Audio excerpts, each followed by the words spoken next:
arrancando.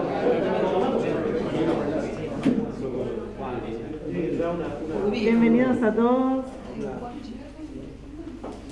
La clase pasada siempre me sale clase y no encuentro porque no son mis alumnitos. Estuvimos con Pablo Sueta. Recuerdan que tenemos acá el trío se completaba con Leandro Loruso. Hoy va a estar él más que nada a cargo del encuentro, así que no voy a hablar tanto yo, pero voy a estar mirándolos. Bueno, buenas noches. ¿Cómo están? ¿Bien? Bueno, chicos, vamos a arrancar sin demasiado preámbulo. Anticipo que estas tres primeras, dentro de más o menos 15 minutos, las vamos a tener que correr porque vamos a usar este espacio para que hagan una actividad en círculo, le pasás la pelotita y vamos a ir bajando algunos conceptos. Un poco el itinerario para hoy es ir por acá, ¿sí? Recapitular un poco qué es la mente, que lo planteamos en el primer encuentro, por lo menos desde la perspectiva de la psicología deportiva, diferenciarla de otras modalidades de expresión de lo mental, ¿tá? Después vamos a entender mejor qué quiere decir esto de otras modalidades de expresión de lo mental. Profundizar en la modalidad de expresión neurocognitiva que tiene lo mental, ¿sí? Que tiene que ver con lo que es atención, memoria, procesos ejecutivos. Bueno, hoy vamos a profundizar un poco ahí. Esto es casi inevitable, hay que historizar un poquito de dónde viene la investigación que hoy existe en la psicología aplicada al deporte, ¿sí? Cuáles fueron los orígenes de toda la investigación que tiene que ver con toma de decisiones, ¿tá? Porque parecía como que esto muy reciente, en realidad esto arranca hace un montón. De hecho, cuando arranca la psicología como ciencia, ya estaban estudiando casi lo mismo que se estudia ahora, obviamente con otras tecnologías. Bien, también vamos a relacionar estas capacidades cognitivas como la memoria y la atención con lo que es el pensamiento táctico y la toma de decisiones, ¿sí? Vamos a entender la memoria y la atención como dos procesos clave en el juego, ¿sí? A través de un juego que vamos a realizar acá. Vamos a relacionar estas capacidades cognitivas a las habilidades psicosociales, ahora vamos a entender bien cuál es cada una de ellas, y por último, identificar el rol de las emociones como una posible interferencia para la toma de decisiones. Todo eso es lo que tenemos la pretensión quizás obscena de poder encarar hoy, ¿sí? Arrancamos por el final del encuentro pasado, habíamos quedado en Paulita hablando, ¿sí? Mucho de las emociones, ¿sí? El origen evolutivo, su utilidad adaptativa y cómo esta utilidad adaptativa se relaciona con el tiempo de respuesta, cuánto tiempo tardo yo para resolver una situación en la cancha. Y ahí vamos a querer llegar acá, ¿sí? A cómo esto se relaciona con esto. Desde acá arrancamos, de donde terminamos la vuelta pasada, y les juro que vamos a llegar acá porque hay una relación. Hay una relación, mandale. Sí, mandale una sola vez, toca. Bien, emociones y mental, ¿son sinónimos o no? Yo digo que pongo esto porque es importante empezar a aplicar correctivos conceptuales, ¿sí? ¿Es lo mismo decir emociones y mental son sinónimos? Pregunto. ¿Es lo mismo decir emoción y mental? Son de la misma jerarquía, ¿no?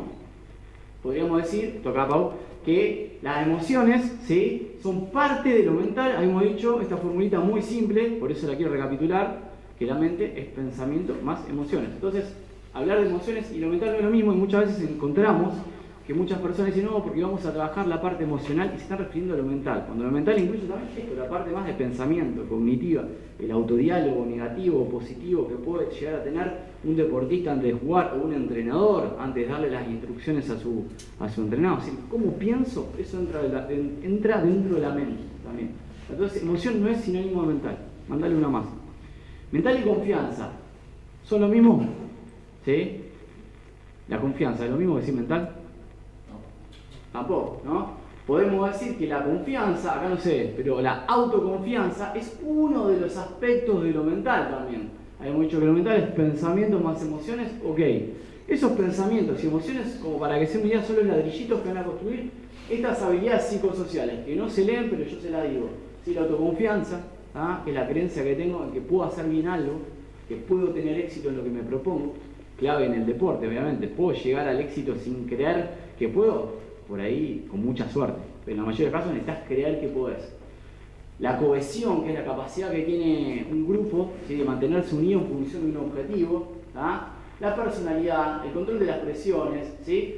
El nivel motivacional, ¿tá? Y el liderazgo. A estas le decimos variables psicosociales, ¿sí? Estas son variables psicosociales. Tocó una vez más, Pau. ¿tá? Son psicosociales porque se crean en interacción con los demás. ¿Tá? La confianza que vos tenés o la motivación que vos tenés se construyó porque en algún momento alguien te empezó a apuntalar, un buen entrenador, un padre que te dijo, no, vos mirá, tranquilo, vos ahora te tenés que ocupar de esto, no apuntes a eso, ahora apuntemos a esto que es lo importante. Y quiero decir, qué importante que es esto de la interacción con los demás, porque es lo que va a definir después cómo me veo a mí mismo, y por lo tanto si me creo capaz o no. O sea, hay un montón de aspectos que entran en juego en la autoconfianza o en la motivación. Un montón. Me acabo de dar cuenta que estaba hablando muy lejos del micrófono, ¿no? Bien. Así está bien. Sí.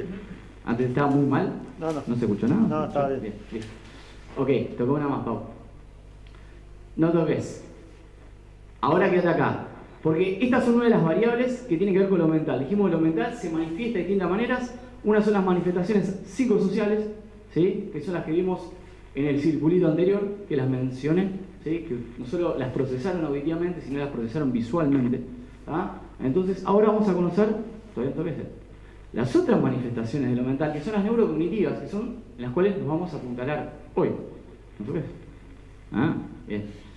Entonces, para llegar ahí, quiero que me digan cuáles eran las que estaban ahí. ¿Cuáles son las que mencioné? ¿Cuáles son las que llegaron a ver? El círculo anterior, las psicosociales, ¿cuáles eran? Autoconfianza, bien. Cohesión. Liderazgo.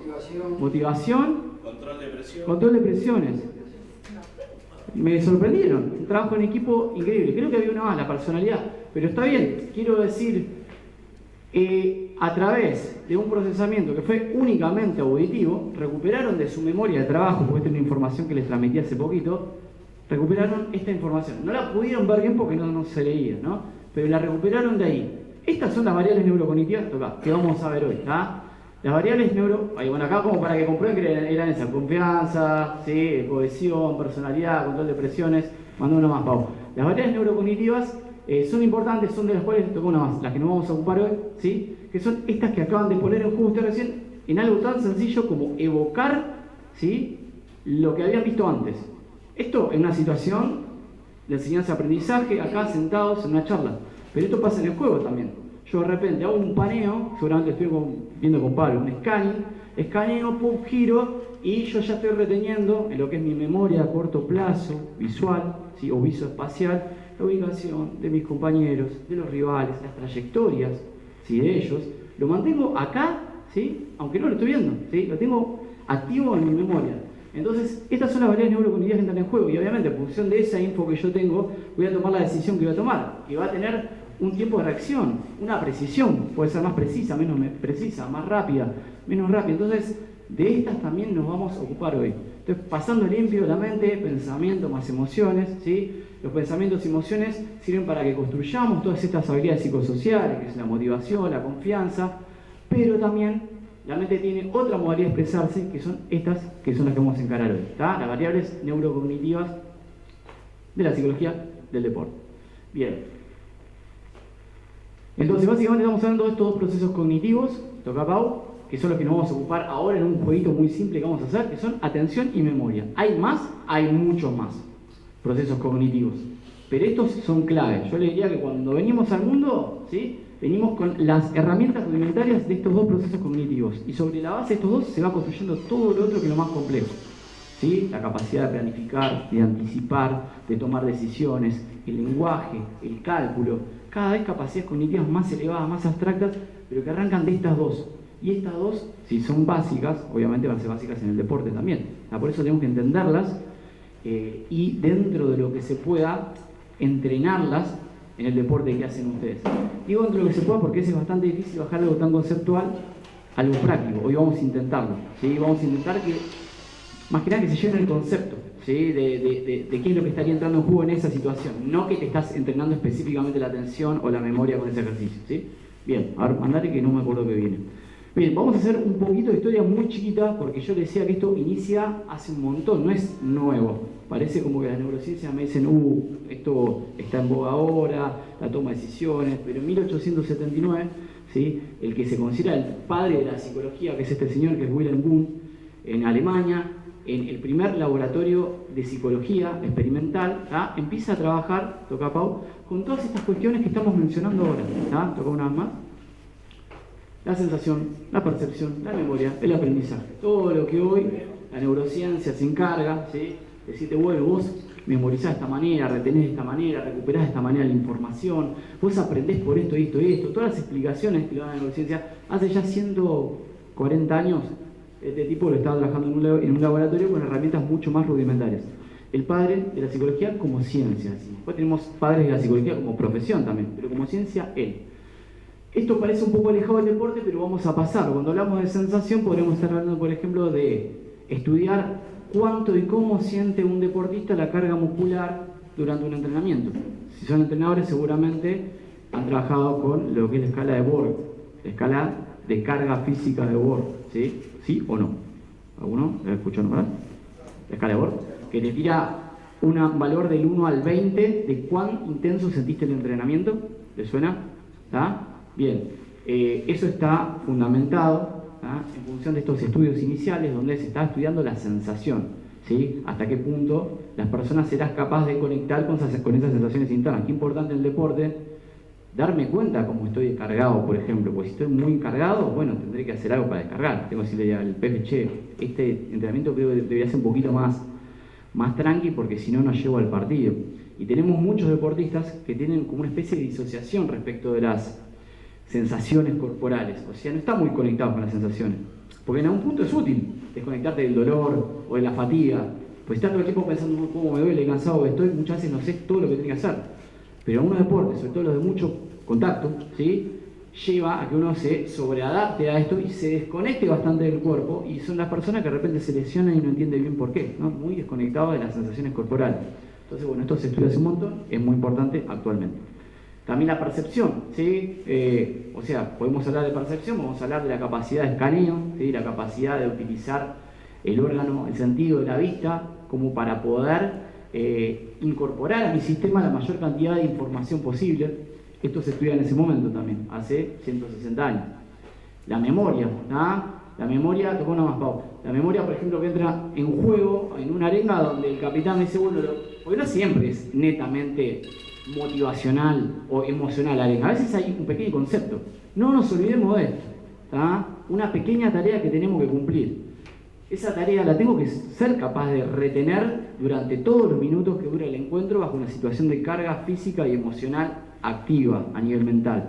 Entonces quiero decir, la memoria que estudiaba el señor Boone hace 160 años, sí tiene que ver con la memoria que entra en juego en el deporte, tiene que ver directamente con el deporte. Y por último, el aprendizaje, que qué importante y cuán importante que es en las categorías formativas, entender los mecanismos del aprendizaje para en este momento, esta franja etaria de los niños, poder intervenir de la manera más eficaz. Yo por eso creo que es importante que estén acá, porque se están haciendo herramientas para poder mejorar esto, ¿sí?, la calidad de ese proceso de enseñanza-aprendizaje. Bien. Entonces, todo esto es lo que hoy la neurociencia dice. Nosotros estudiamos la percepción, la memoria, la toma de decisiones, pero es lo mismo que este sujeto hace 160 años ya estaba estudiando, ¿sí?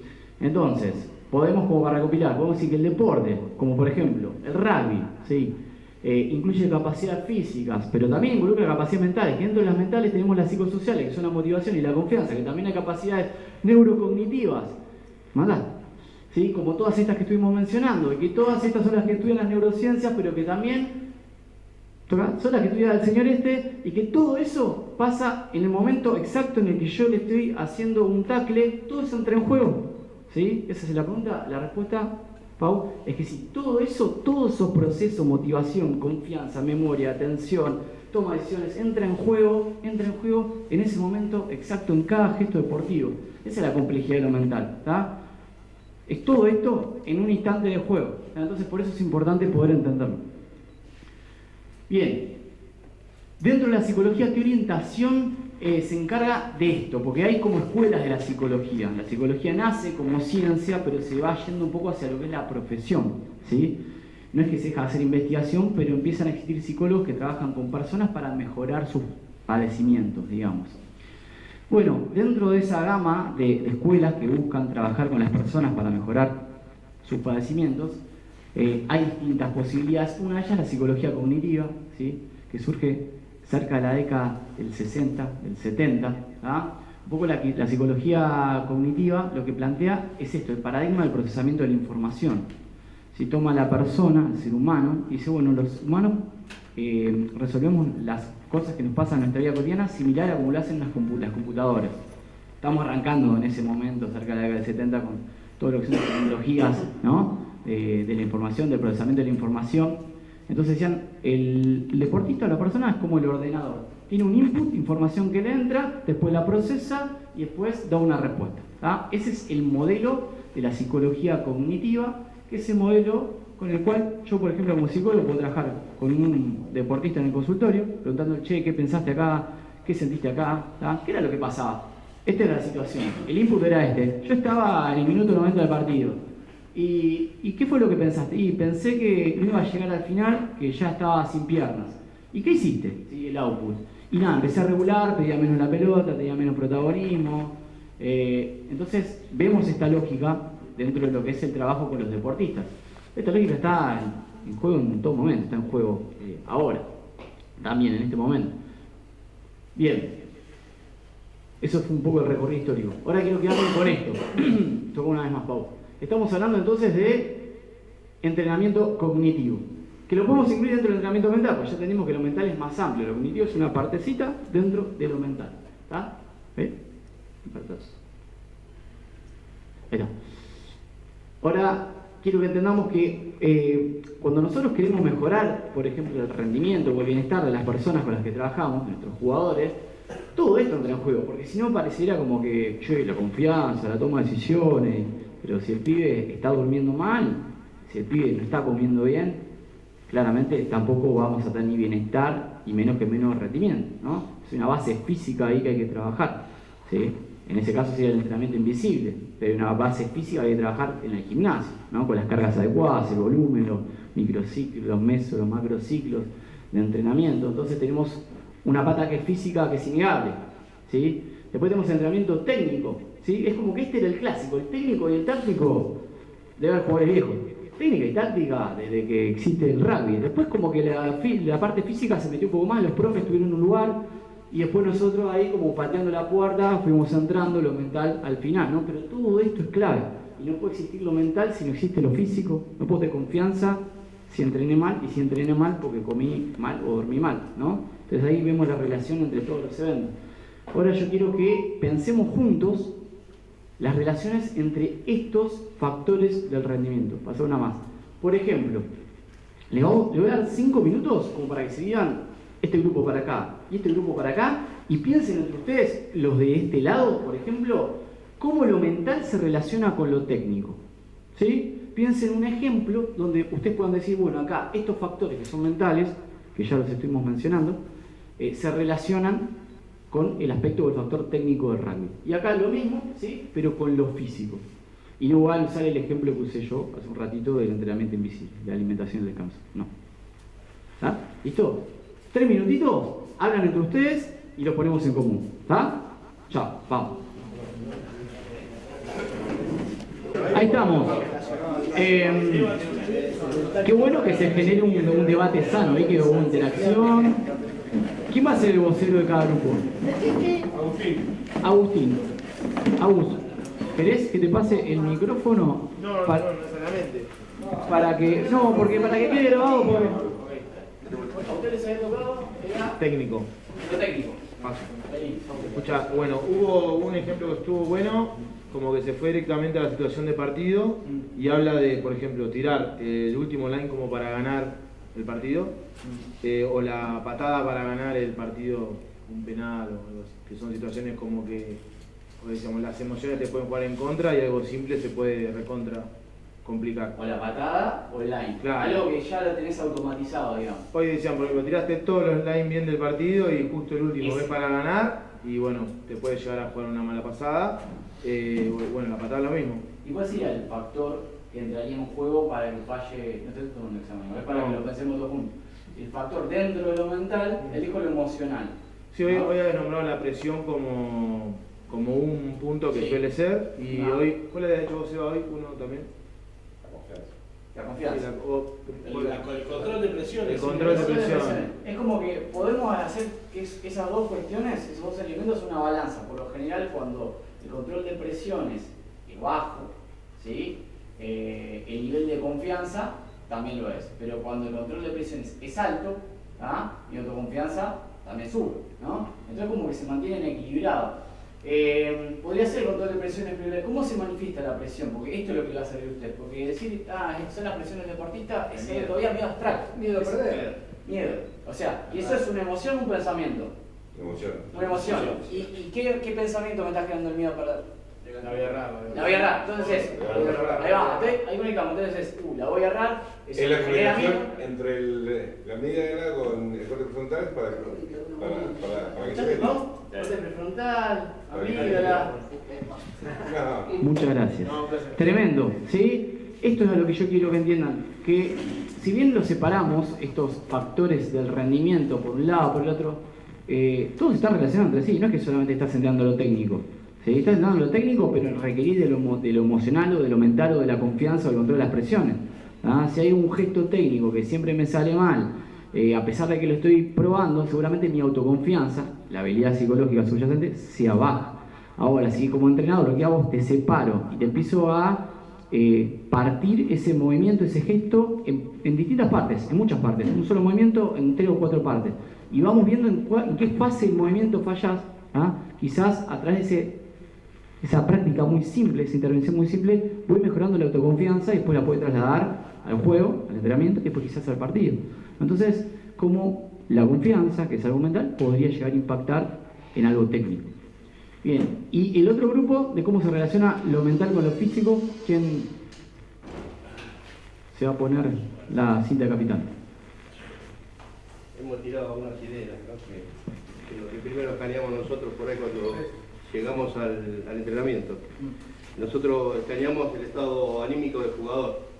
No siempre llega igual, a veces tuvo problemas con la casa, o tiene padre ausente, o lo que sea, y no rinde físicamente como otro que viene mejor de la casa.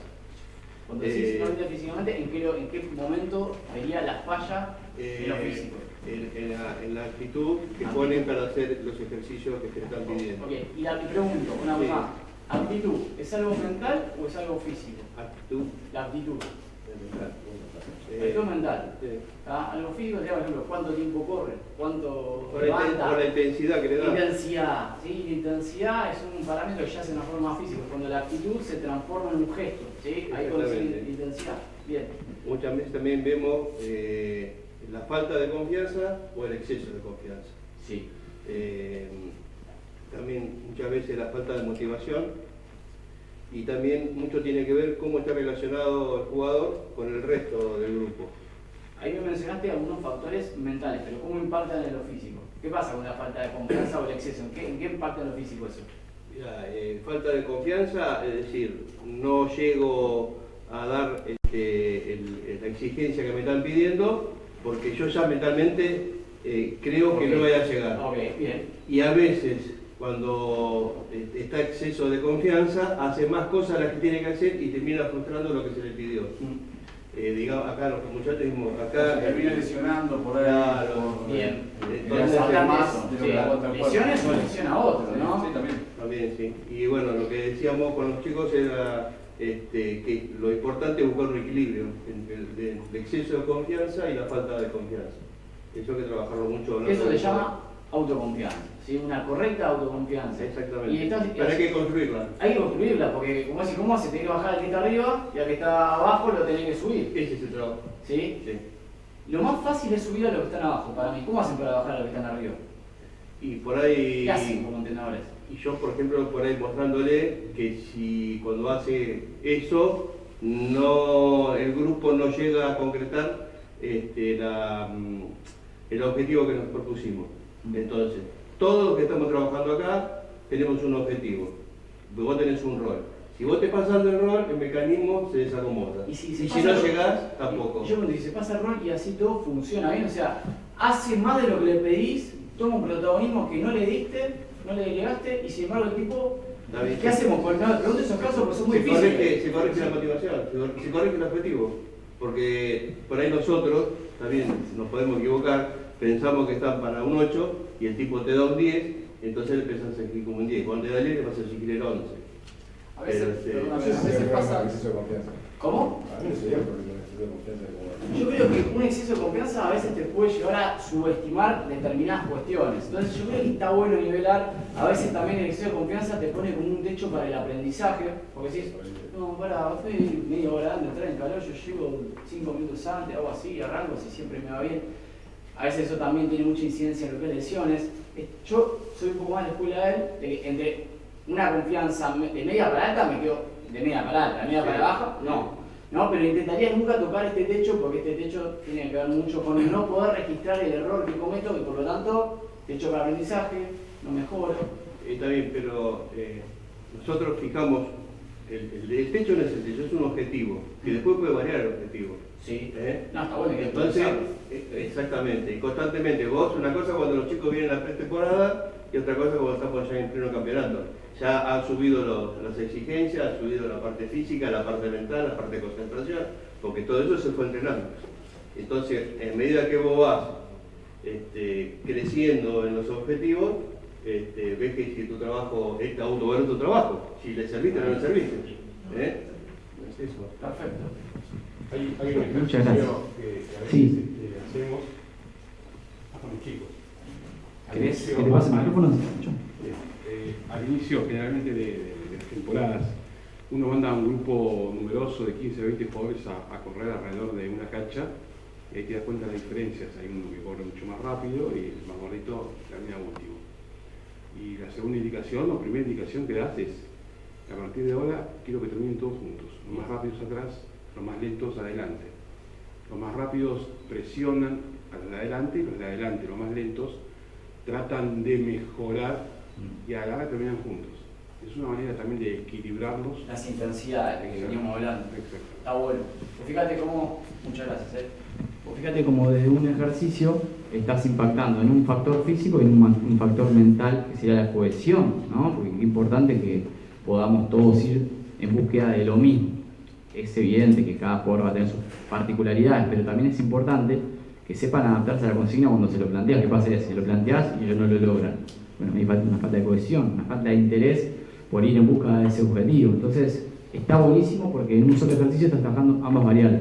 Bueno, lo que apuntaba era que vean a que si bien estos factores de rendimiento, toca Pau, están como separados a fines conceptuales o didácticos, todo está cruzado por lo mental, lo táctico está cruzado por lo técnico, porque si no tienes una buena técnica, claramente no vas a tomar buenas decisiones.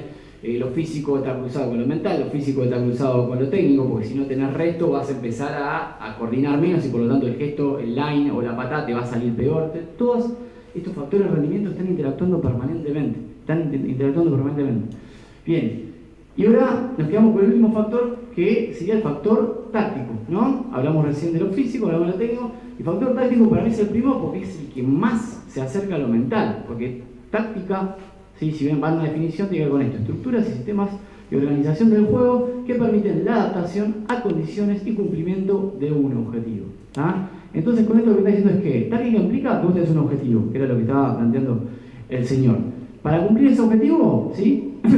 Te vas a encontrar con una adversidad, con un contexto que quizás no sea tal como vos esperás. Y vas a tener que hacer algo para adaptarte a él. Eso que hacemos es la toma de decisión. Y la toma de decisión es algo mental. Entonces, lo táctico, sí o sí, es mental. Es obvio, pero hay que decirlo. Si tuviéramos que hacer como una especie de relación de inclusión entre los conceptos, digamos que la toma de decisión está dentro de lo que es el factor táctico, y el factor táctico está dentro de lo que es el mental, porque el mental es como más amplio. La táctica sería un aspecto, el pensamiento táctico sería un aspecto de lo mental, pero lo táctico necesita y requiere de la toma de decisión.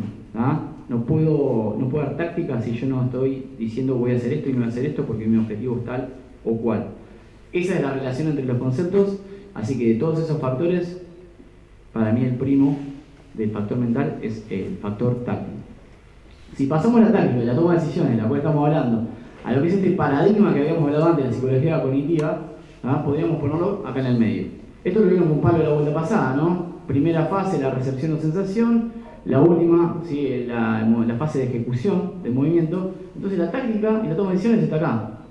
Y dijimos que la táctica de toma de decisiones se nutre de cómo pienso, de las emociones que tengo. Y esto puede funcionar de forma sinérgica o esto puede ser, disculpen la expresión, un quilombo, ¿no? Porque a veces, como dijimos, vi un ejemplo donde los pensamientos y las emociones no eran sinérgicos a la toma de decisiones, eran perjudiciales, ¿tá? Entonces, este es un poco el proceso completo y donde incluimos ese factor táctico, ese pensamiento táctico ahí, en la fase 2. ¿Toco una más, Pau? Entonces, la táctica, ese resultado, está condicionado por todas las interferencias que se den en la fase 1 y la fase 2. Vamos a pensar ejemplos. Interferencias en la fase 1, que es la fase de recepción de la información, que tiene que ver con los órganos de los sentidos. Es difícil que yo tome una decisión correcta si, por ejemplo, en el CRUM me metieron una piña en el ojo, lo tengo cerrado y todo en mi campo no lo puedo observar, ¿tá? Hay una parte de mi procesamiento visual que tengo anulado, por lo menos 90 grados, sí. No, que escuché que alguien dijo que alguien mira al piso, ¿no? ¿Dijeron eso? ¿O no yo? ¿Qué? No se escuchó. Si solo mira el piso.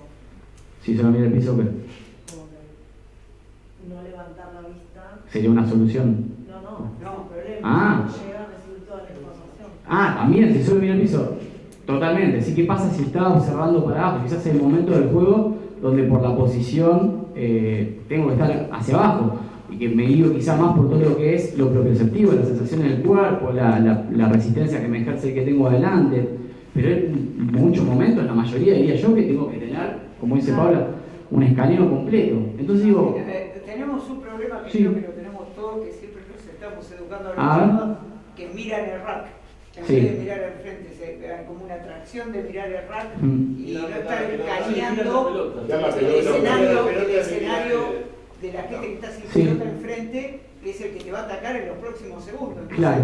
Están muy atraídos, sobre todo en juveniles, están muy atraídos. ¿Qué pasa? Están ahí. mirando ahí y bien. están mirando allá. Vamos a hacer un ejercicio ahora que tiene que ver con eso. Por eso tiene que ver con lo que es la atención dividida o simultánea. Porque seguramente es importante estar prestando cierta atención al rack, pero otra parte al resto de la disposición de los jugadores en la cancha. ¿Ah? Está buenísimo lo que decís y ahora lo vamos a entender desde lo que es el concepto de atención y concentración. Entonces, interferencias por en la fase 1, ¿sí? La fase de ingreso de la información, y si me entra menos info, obviamente no voy a tomar las mejores decisiones. O por en la fase 2, una interferencia. O sea, mis pensamientos o mis emociones son disfuncionales, no me sirven para tomar la decisión correcta. Pero entendamos que acá o acá podemos tener mal resultado acá. ¿Tá? Y a veces como entrenadores tenemos que ver si el problema está acá, por ejemplo, está mirando hacia el lugar equivocado, o el problema está acá, está todo el tiempo pensando, lo voy acá, lo voy acá, lo voy acá. ¿Ah? Y es eso lo que quita el foco de su atención del juego, ¿sí? Y lo lleva a una atención más interna que serían sus propios pensamientos. Ahora lo vamos a ilustrar bien esto de atención interna y externa. Ahora sí, ¿eh? Bien, atención, lo que vamos a hacer ahora no es una clase de un neuroentrenamiento, no es ninguna clase de neuroentrenamiento, es solamente una serie de ejercicios simples para poder conceptualizar la atención, la concentración y la memoria de forma práctica. ¿Tá? Entonces, lo que vamos a hacer es, vamos a buscar crear una sobrecarga, ¿sí? Generar ciertas interferencias, como decíamos recién, en esa fase 1, que es la fase de recepción de la información, ¿sí? Y en la fase 2, que es esta de los pensamientos y las emociones. Entonces, vamos a hacer un ejercicio que implica que estas tres filas de adelante tienen que volar, tienen que quedar libre. Necesito 10 que puedan pasarse la pelota. ¿Tá? Y es que estén como con ganas también, ¿no? Porque eso es importante de hacerlo.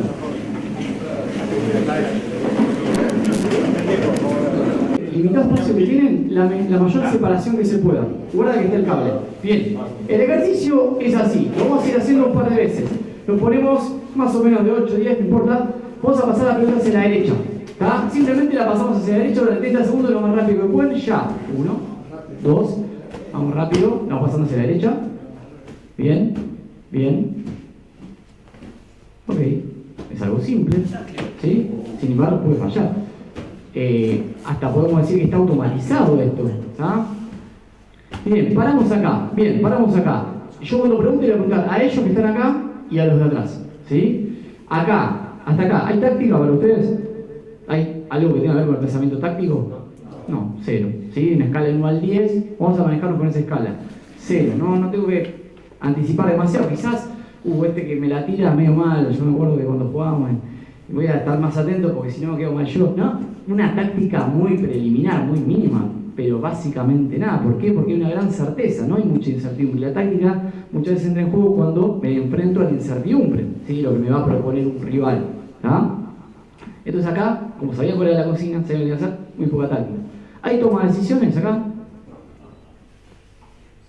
Muy poquito. ¿Sí? Se están tomando decisiones. Pero les diría que muy poco, pero en tanto haya movimiento voluntario, que no es, por ejemplo, el reflejo rotuliano, movimiento voluntario, hay una mínima toma de decisiones. Si está automatizada, llega un punto, hago 2 pases y ya se automatizó. Casi le diría inconsciente. Esa palabra es... Bien, ¿hay concentración acá? Estoy intentando jugar mi concentración acá. Algo sí, un poquito. ¿Por qué? Porque tengo que estar viendo un poco la trayectoria del balón, las distancias son cortas, pero puede fallar. Bien. Ahora vamos a hacer lo mismo, pero agregamos una condición más, que es que cuando Paula aplauda, ¿sí? Sale para el otro lado, la pelota. ¿Listo? Empiezan a pasar para la derecha.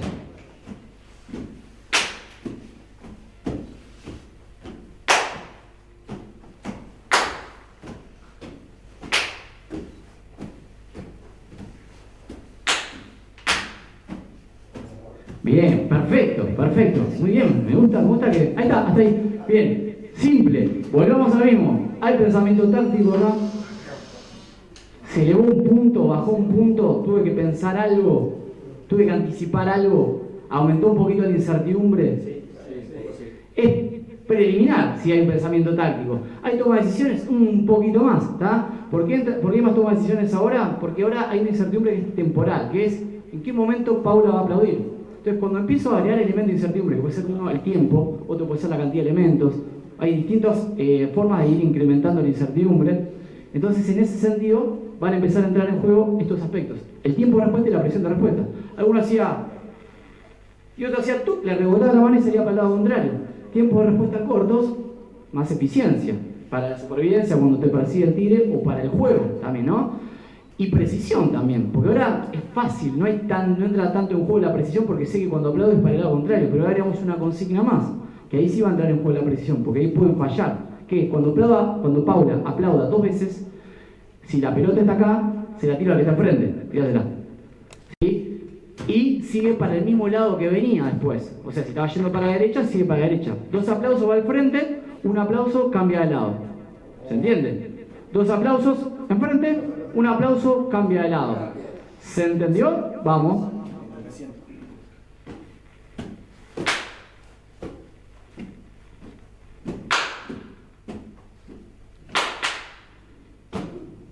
Paremos lo que iba bien.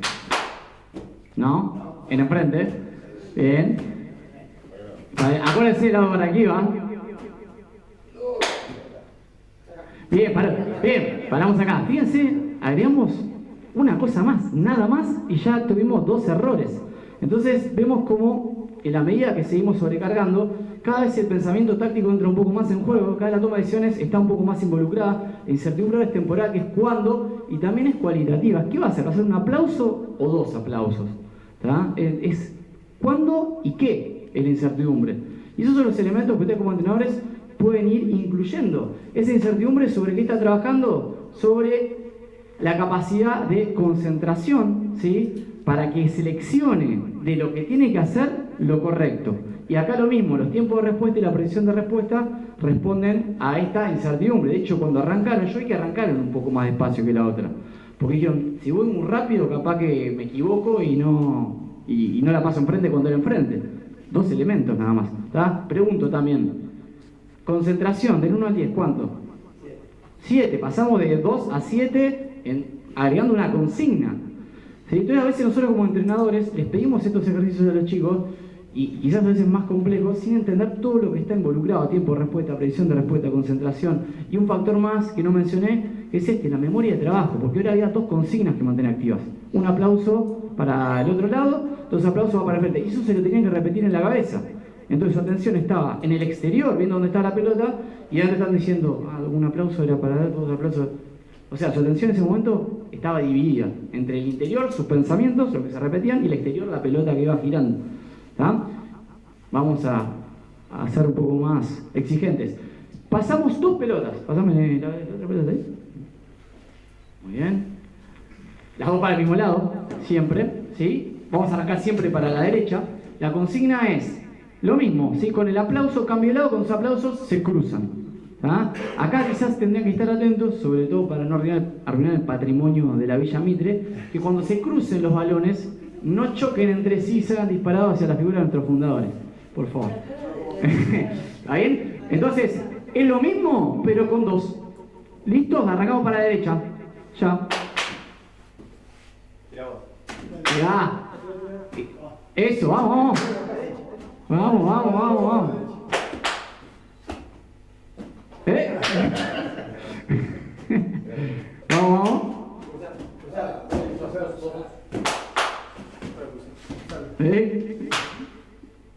Bien. Podemos decir que esto fue un fracaso casi absoluto, no hay problema, está ahí. Fíjense qué difícil que es esto. Agregamos un estímulo más. Este estímulo, de lo que nos está dando cuenta, obviamente la incertidumbre es temporal, porque no sé cuándo, es cualitativa, porque no sé si es un aplauso o dos lo que va a venir, ¿sí? Y es cuantitativa porque ahora estoy con dos elementos también, ¿ah? Entonces, acá entra en juego un aspecto de la concentración que estuvimos mencionando antes, que es esto de la atención simultánea o dividida. Que decían, los chicos no pueden prestar atención al juego porque están mirando el rack.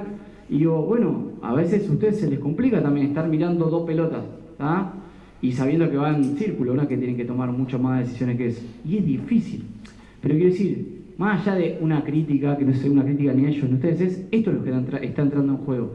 La capacidad de concentrarme, ¿sí? En el estímulo relevante. ¿Qué es la concentración? Es de la capacidad atencional que tenemos. La capacidad se llama capacidad atencional. Es focalizar mi atención en el lugar que quiero. Y todos los lugares que no me interesan, correrlos. ¿Sí? Inhibirlos. Que eso es a lo que vamos a llegar ahora en un cachito con la próxima actividad. La próxima actividad, bueno, esto es memoria de trabajo. ¿Cuánta memoria de trabajo requirió? ¿Más o menos que la anterior? ¿Por qué más memoria de trabajo? Había dos balones, pero las consignas seguían siendo las mismas. Dos consignas. La cantidad de consignas eran las mismas. Era un aplauso, sí, pero eso no es memoria, eso es concentración. ¿Está? Dos pelotas estaban todos más activos. Todos estábamos menos activos. Están menos activos, pero yo estoy hablando de memoria. Ustedes en su memoria tenían que retener un aplauso para allá, dos aplausos para el frente. Eso no cambió. Lo que cambió es que aparte de retener eso, están mirando dos cosas al mismo tiempo. Pero la memoria en esta instancia no se incrementó la carga de memoria. ¿Tá? Sí la concentración que se tuvo que dividir entre el exterior en dos pelotas y en el interior porque se tenían que estar repitiendo las consignas de memoria en un quilombo. ¿Tá? Todo eso es lo que pasa en un segundo de juego. ¿Sí? La percepción, cagaste la percepción. ¿La qué? La percepción, porque tenemos que mirar dos cosas. Sí, exactamente. Sí, estamos percibiendo de forma visual, ¿tá? Dos objetos al mismo tiempo.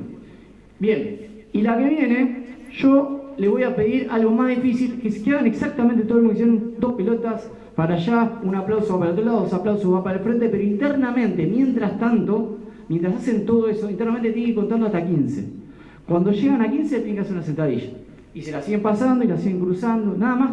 O sea, es lo mismo, pero un poquito más que tienen que contar hasta 15. También va a servir como parámetro de cómo es la percepción subjetiva del tiempo que tiene cada uno. Porque uno va de 15 segundos de eterno, otro 15 segundos de 2 segundos. ¿Verdad? Entonces, es todo lo mismo, arranca para la derecha las dos pelotas, un aplauso para el contrario, dos aplausos para el lado del frente. Internamente voy contando hasta 15, cuando llego a 15, hacen una sentadilla. Y dale más despacio, dale.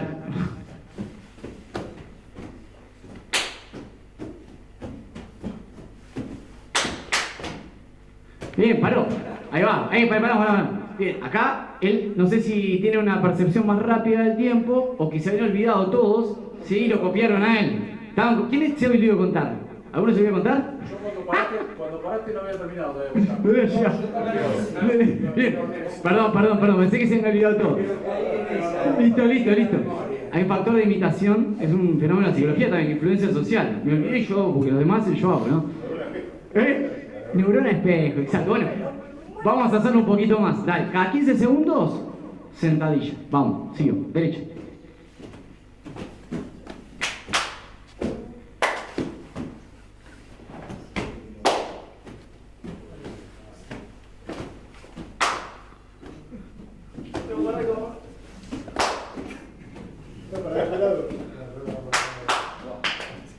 Bien, hasta ahí. No estuvo tan mal. mal, ¿eh? No estuvo tan mal. Igual difiere bastante la percepción del tiempo de cada uno, pero no estuvo tan mal.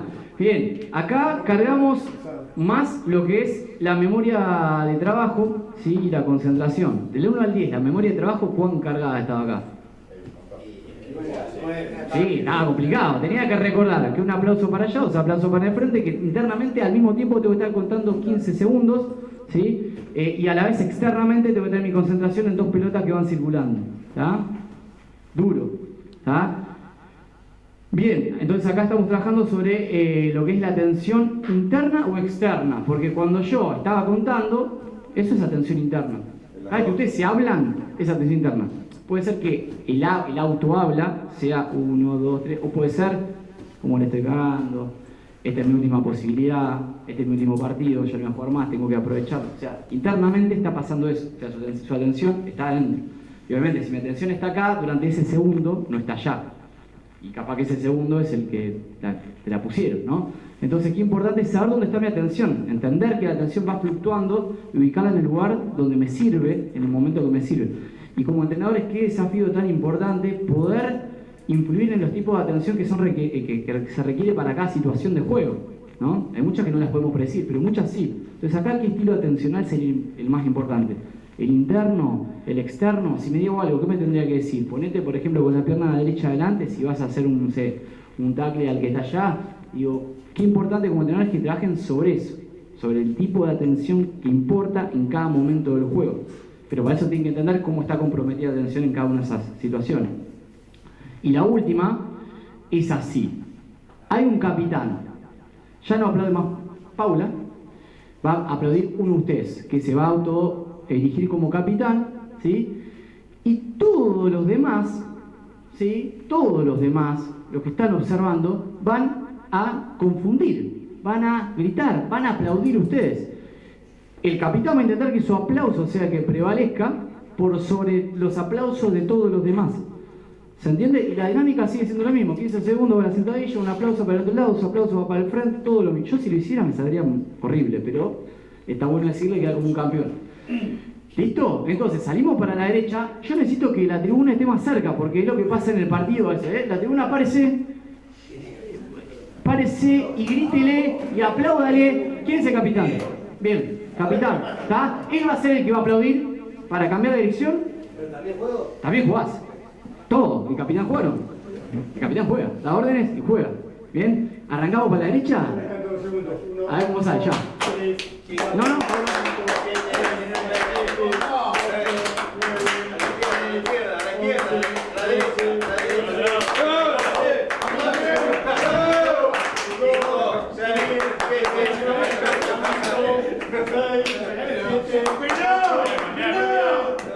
¿No te escuchan ahí?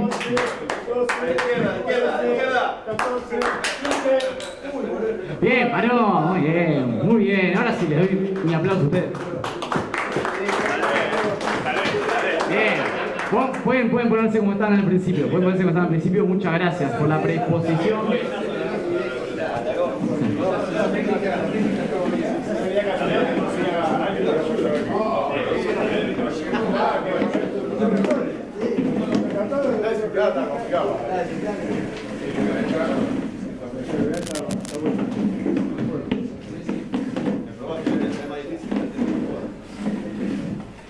Bueno, en este último ejercicio entró un poco todo lo mismo que el anterior, memoria de trabajo muy cargada, muy demandada, porque tenía muchas consignas al mismo tiempo, ¿sí?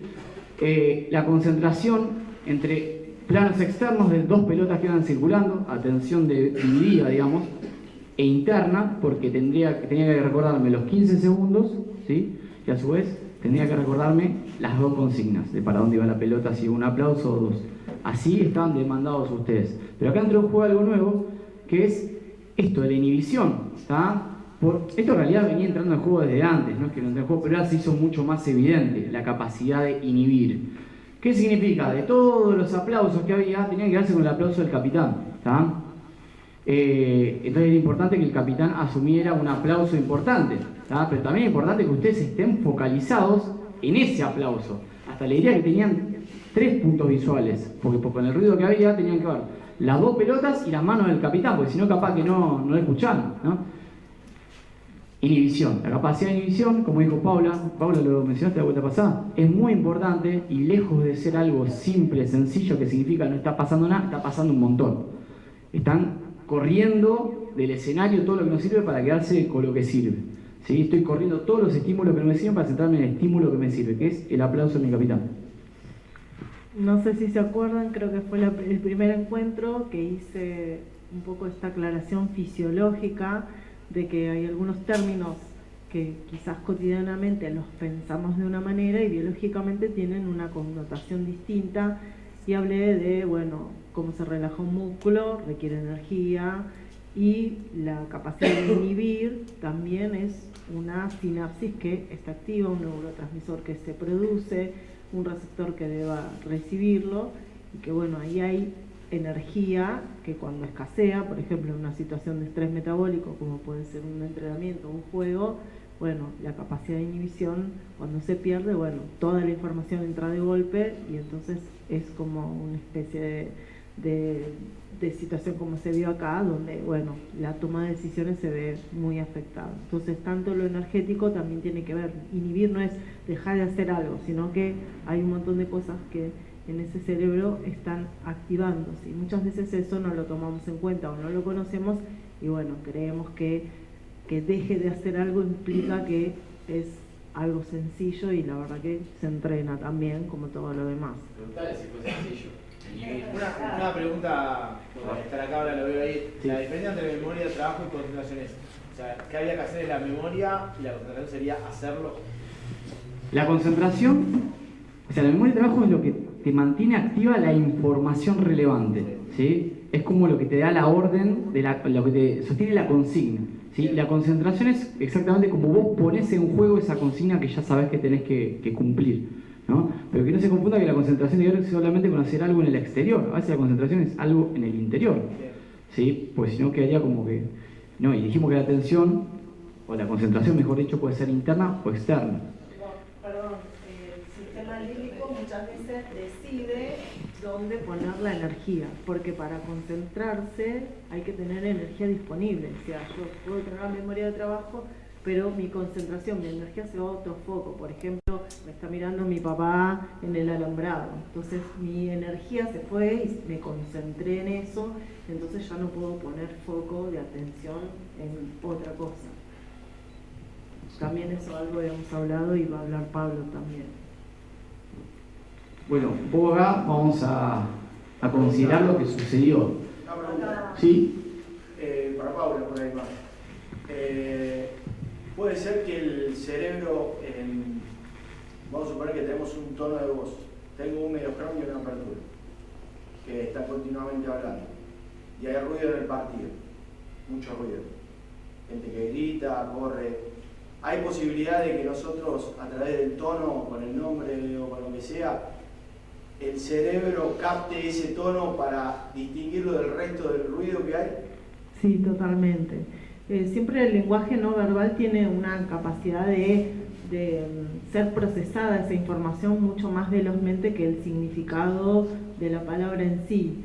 Y nosotros reconocemos las voces de las personas, por eso conocemos al otro, sabemos hasta cómo corre, no sé, cómo camina, cómo nos mira, incluso de lejos. Algo había dicho, ¿no? Del tono anuncia el mensaje, a veces es simplemente un sonido o un gesto y esa información es tan rápidamente procesada que permite tomar decisiones mucho más velozmente.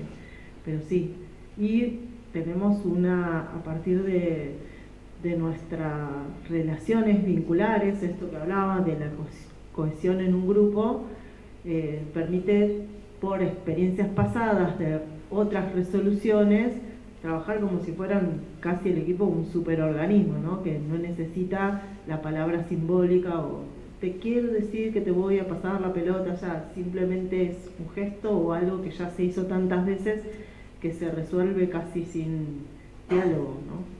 Pero sí, aparte, por una cuestión de algo había dicho Pablo, el mensaje auditivo, sonoro, es bastante más veloz en la llegada a las áreas asociación y de toma de decisiones que lo visual.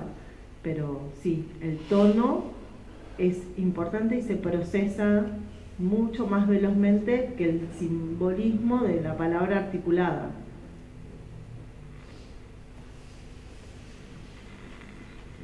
Queda como para preguntarse si eso se podía entrenar de alguna manera como para que sea más eficiente, ¿no? Y puedan responder a esa pauta o esa consigna. El mediocromo generalmente está sobre la pelota y la apertura está detrás, entonces cuando hay mucho ruido en la cancha, que trabajar eso por nombre y por ese mismo tono, repetir, para que ese tono de voz lo reconozca más rápido, lo reconozca y tome esa información y filtre todo el resto de la información que está alrededor. Yo creo que sí, eso se puede recontar. Eso es parte de la ecuación del grupo, ¿no? Hacer que se conozcan. Sí, y aparte hay duplas que tienen mayor nivel de interacción, entonces es importante, o grupos, ¿no? No sé cómo le dicen cuando se juntan como por paquetes, dicen. Bien. Por células, tienen mayor nivel de interacción, ciertas células, entonces es importante que esto, ¿no? Que puedan conocer, como dijo Paula, cómo se mueve mi compañero, cuál es la voz de mi compañero. Sí, es importante, pero ustedes como entrenadores dicen, ¿cómo hacemos? Bueno, listo, es importante el trabajo por células, sé que lo hacen, sé que a veces trabajan con grupos, ¿sí? Aparte están los códigos. Los códigos, no te hablar lo que decís, sí. Es una palabra que significa un montón de movimientos, totalmente. A lo que apuntamos es a la simplificación, a la economía energética, que es con lo que arrancamos el curso, diciendo, ¿qué es un sistema nervioso eficiente? Un sistema nervioso que insume menos energía para lograr el mismo objetivo y hacerlo lo más rápido posible. A veces te da solo, capaz como entrenador lo único que tenés que hacer es bajar la incidencia de los obstáculos. De eso vamos a hablar ahora. Dejarlo, surge solo, ¿no? Es inherente al ser humano. Es un ejercicio que hacemos sin darnos cuenta. Hoy porque lo estás explicando, pero hay muchas cosas que ustedes nos explican que nosotros lo hacemos. Claro, a eso y ahora que estamos haciendo, estamos viendo el camino, por qué llegamos a eso. Perfecto. Pero, la idea es que muchas veces vos corregís sobre el error y dejás que se equivoquen, porque la forma de aprender. Lo decíamos siempre, ¿no? Que nosotros estamos como encuadrando teóricamente lo que ustedes vivencian y las experiencias que tienen, que están ahí, son súper valiosas. A veces simplemente... Aparte nosotros, es el doble laburo para los más viejos, porque nosotros nos enseñaron a obedecer. Y hoy tenemos que enseñar a pensar. Y es un cambio. Es un cambio. Y nosotros tenemos que cambiar nosotros. Bueno, estas cosas sirven para eso. Incluso para decir, sigo apostando que esto que estoy haciendo y que aprendí de mi práctica es valioso, tiene este marco, lo haces con mucha más convicción y sabés que el rumbo que marcaste, obviamente los resultados de ustedes lo demuestran, ¿no? Eso es lo más interesante. Me gustan los aportes que están surgiendo, ¿no? Bien, buena y vuelta. Bueno, esto es un poco el modelo clásico de los planos atencionales de Neideffer. Es importante que nosotros hablamos de interna o externa. Externa es la pelota que va girando, ¿sí? Interna, adentro mío, mis pensamientos, mis emociones, mis sensaciones físicas, todo eso es interno. ¿Tá? Amplio, muchos objetos al mismo tiempo. Reducido, uno. ¿Qué saldría la interacción entre el plano atencional externo y amplio? Significa que estoy prestando atención a muchas cosas al mismo tiempo. Por ejemplo, la exposición de muchos jugadores, compañeros y rivales. ¿Tá? En cambio, externo reducido es al que le voy a pisar la cabeza. Estoy mirando a ese. ¿Ah? Perdón si a veces... Porque yo pienso que siempre está ese nivel de intensidad de agresión y quizá no es tan así. Pero como yo no hago rugby, me compenetro y me imagino que sería así. Bueno, bien. Atención amplia, interna. ¿Perdón? Vas a jugar así, vas a durar poco. Voy a durar poco. Por eso, ¿no? Pero por eso que es importante que los entrenadores... Soy el caso que he dicho antes, que viene con la autoconfianza, ¿viste? Muy elevada. Y dime un cachetazo y... Exactamente, bueno, ese es su rol. Gracias. Ya estoy en mi lugar de nuevo. Entonces tenemos el plano atencional amplio e interno, ¿tá? Que significa que estoy adentro mío procesando mucha información al mismo tiempo, ¿sí? Por ejemplo, en el momento que tenían que recordar que tenían que contar hasta 15 y a su vez tenían que recordar las consignas y a su vez hay uno que le dolía la rodilla y decía, cada vez que la sentadilla me duele. Toda esa información interna que estaba aconteciendo al mismo tiempo, ese es el plano atencional amplio interno. Pero de eso surge el plano atencional interno y reducido, que tiene que ver con, de todo lo que hay, me quedo con una sola cosa que es lo importante. Esto es la toma de decisión. Pues yo la toma de decisión es lo que pasa acá. Es analizar una situación muy amplia, de todas las opciones que hay internamente, que recuerdo que puedo hacer, lo mejor que me conviene hacer es esto, pum. Y esto es, lo ejecuto, lo hago. ¿Sí? En el plano externo reducido estoy haciendo, estoy en la acción. ¿Sí? Acá estoy analizando qué posible decisión voy a tomar y acá me quedé con una. Esto es el proceso de toma de decisiones circulando alrededor de lo que son los planos atencionales. Pero básicamente la toma de decisión está acá. Bien, en relación a la memoria, lo que pasó con este ejercicio que hicimos, ¿sí?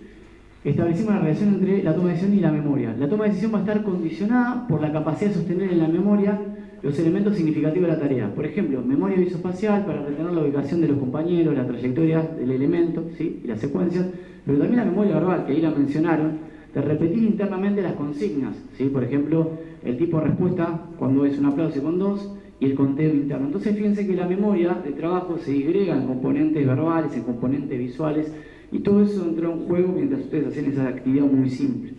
Eso pasó también en ese momento. Entonces, lo que ya no podemos negar más es que existe una dependencia, una interdependencia entre este factor que estamos mencionando anteriormente, que es el factor táctico, y la toma de decisiones, pero que requiere de atención y memoria. Este es el orden. Si yo tengo una falla en atención, una falla en memoria, se va a perjudicar mi toma de decisiones y por lo tanto mi pensamiento táctico no va a ser el mejor. Va a estar alterado en algún sentido. Entonces, qué importante entender cómo intervenir sobre la atención y sobre la memoria para mejorar la toma de decisión y por lo tanto para mejorar este factor, ese factor táctico. Porque a veces le reclamamos a un pibe que no hace lo que le dijiste que quería hacer. Y si tiene una falla en la memoria de trabajo, por ejemplo, que le cuesta retener, o si es un pibe hiperactivo que cuando le estabas hablando le decía sí, sí, sí, y por dentro estaba cualquiera, ¿sí? Estaba en cualquiera, y no lo supieron, no tiene que ser neuropsicólogos, a veces nos damos cuenta cuando hay como cierta repetición en fallas, en consignas simples.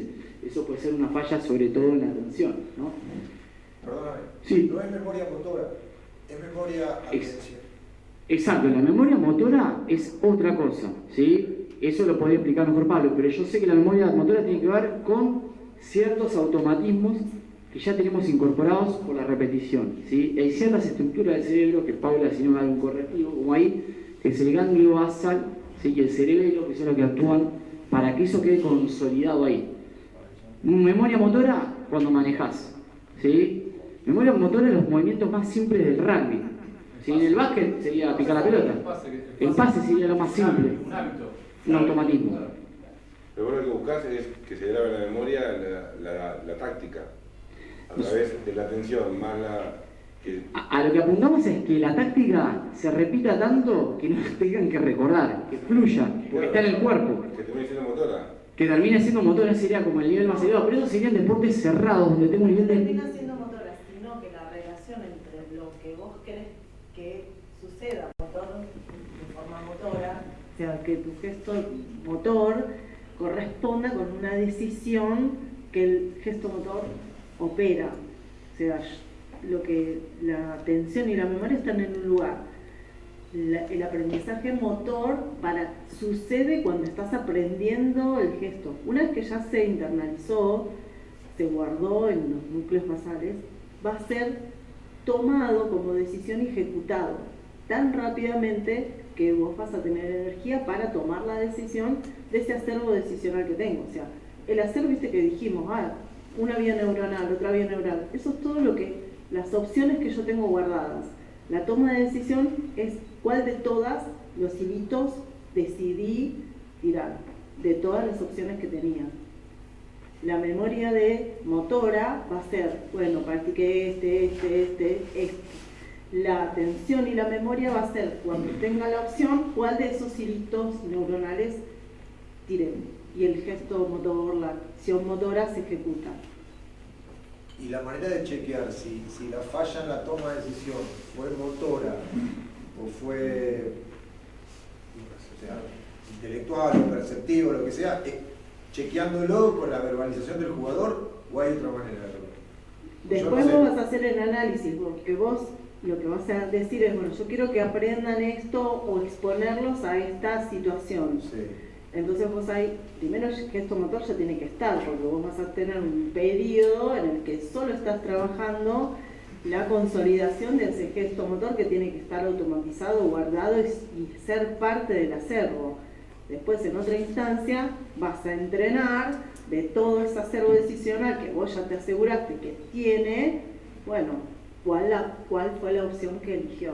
Pero ya tiene que tenerlo. Si yo no sé hacer un pase, no puedo tener una táctica sobre si lo paso para allá o paso para allá, porque no sé pasar. Te llevo a una situación más práctica. Un pase es una situación que para un jugador de rugby juvenil o mayor prácticamente está incorporado, está naturalizado. Sí. Tiene que tomar la decisión de pasar la pelota ante un escenario de uno o dos jugadores. El pase lo dejamos de lado porque ya sabemos que lo hace. Ya está superado esa instancia. Ahora, se movió uno de esos jugadores y tomó la decisión incorrecta. Sí. ¿Eso es porque leyó mal o porque la ejecución, o sea, cómo chequear que leyó mal o que lo hizo mal porque no le salió el pase? A eso. Bueno, ahí tenés todas las herramientas vos para evaluar cuál fue la posición. Entonces lo que haces es, si la toma de decisiones estuvo porque escuchó mal, no puedo, bueno, le pones escenarios en donde eso quede evidenciado para que vos te enteres dónde tenés que hacer el trabajo, como dividirlo, nuevamente como separarlo. Entonces les pones, le sumás elementos que obstaculicen eso que vos pensés que escucha mal, o ante 3 alternativas ya no sabe cuál optar.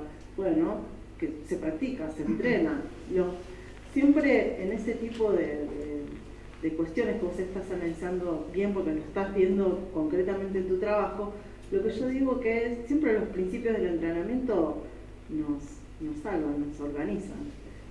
Sobrecarga progresiva, especificidad. Bueno, si quiero trabajar la memoria de trabajo, un día trabajo la memoria de trabajo y otro día trabajo el estilo y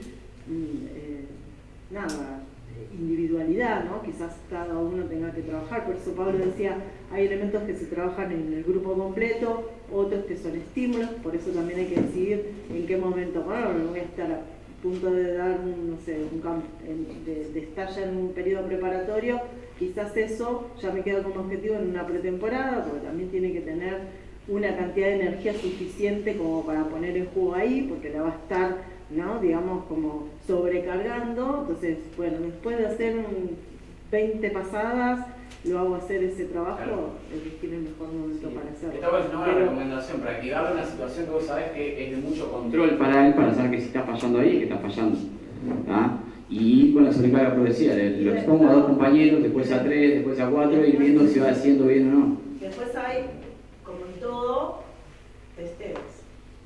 La idea es que estas observaciones, que estos trabajos que se hagan, permitan hacer, como por ejemplo recién vimos, aunque sean testeos cualitativos, percepción del esfuerzo, autorregistro, qué pensás, video, poner pausa, analizar dónde crees que está la pausa, porque como todo eso es interno, y quizás interno es muy difícil de observar, es decir, es chequear, parar, observar, volver a exponerlo a una nueva situación, medida, ¿no? Con variables medidas, con diferentes escenarios, y ir chequeando dónde está, y seguramente si lo tenés registrado vas a poder tener más precisión. Así una mirilla para mirarla dentro de la cabeza de la persona no lo tenés, pero sí a la hora de tener toda esta información un poco más sistematizada, es muy probable que vos como entrenador puedas como ver algún resultado más positivo frente a eso que observás, que es la ejecución equivocada de algo que vos estuviste entrenando. Bien, acá hay algo importante, lo que estamos analizando, que es ¿por qué falla la toma de decisiones? ¿Es una falla en la programación del movimiento? A veces el movimiento está bien programado y la toma de decisiones falla porque hay interferencia, dijimos. Volvamos al principio, interferencias en la fase 1 o en la fase 2. La fase 2 tenía que ver con todo lo mental, pensamientos, emociones. Acá quiero quedarme con el ejemplo para que vean cómo las emociones pueden hacer que se falle en la toma de decisión. ¿Tá? De esto seguramente también en el rugby, pero yo conozco este ejemplo. Esto es la final de los Juegos Olímpicos de 2016, Mongolia contra Uzbekistán, creo que era. La final no, tercer y cuarto puesto. Y bueno, iba ganando el mongol, creo que iba ganando por 1 punto o 2, el mongol es el de rojo.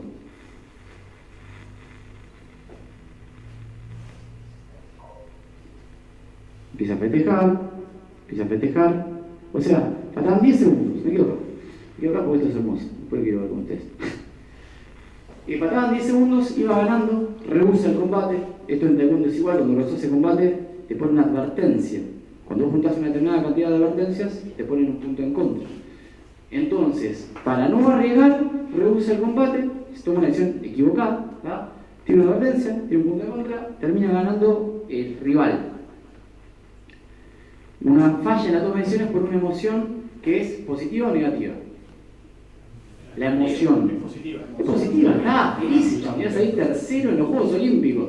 Pero a veces nos quedamos con la idea que solo las emociones que algunos catalogamos como negativas son los que nos llevan a una falla en la toma de decisiones. Miedo, ¿sí? Vergüenza, preocupación, enojo.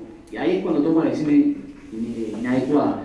Y acá vemos un ejemplo donde la emoción positiva llevado al mango, la euforia sería, también genera una interferencia con lo que es la toma de decisiones. Entonces no se trata tanto de la dirección de la emoción, sino de la intensidad. Intentemos regular las emociones de mucha intensidad, sea negativa, como estoy recontra caliente, enojado, o estoy sacado de la alegría, porque eso, esa intensidad, es un término de la física. Se genera un cortocircuito de la intensidad. La magnitud es demasiado elevada para que esa máquina procese bien. Se sobrecargó. Esa es la ventana que hablaba ella de toma de decisiones. O sea que la emoción gana más que lo racional. No lo razonó. Ahí está. El desafío sería buscar el equilibrio.